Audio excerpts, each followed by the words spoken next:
All right, today I have 5 leaves.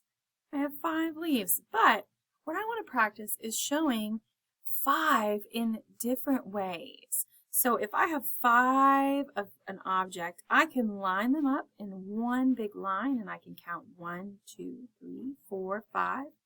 Or maybe I like to put them this way and I might put them tall in a tall line like this and I might count up 1, 2, 3, 4, 5, right? Either one of those is fine.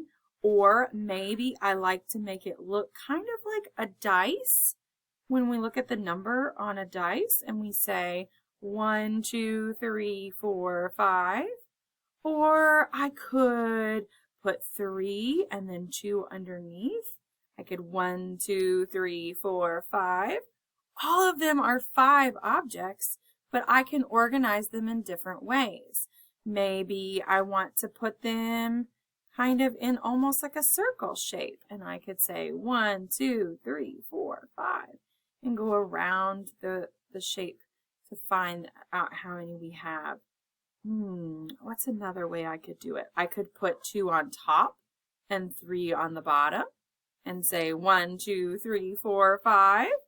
Or I could put, even if I had 2 groups of objects, and maybe I had 2 leaves over here and 3 leaves over here, but I wanted to know how many leaves I have, and I count all the leaves, I still have 5 leaves. So 5 can look lots of different ways, but it's always 5. Right? So what I would like for you to do is maybe find 5 things in your house, maybe cotton balls or Cheerios or toys, 5 things that you can, 5 small items that you can put in, you can arrange them in some way, however you would like.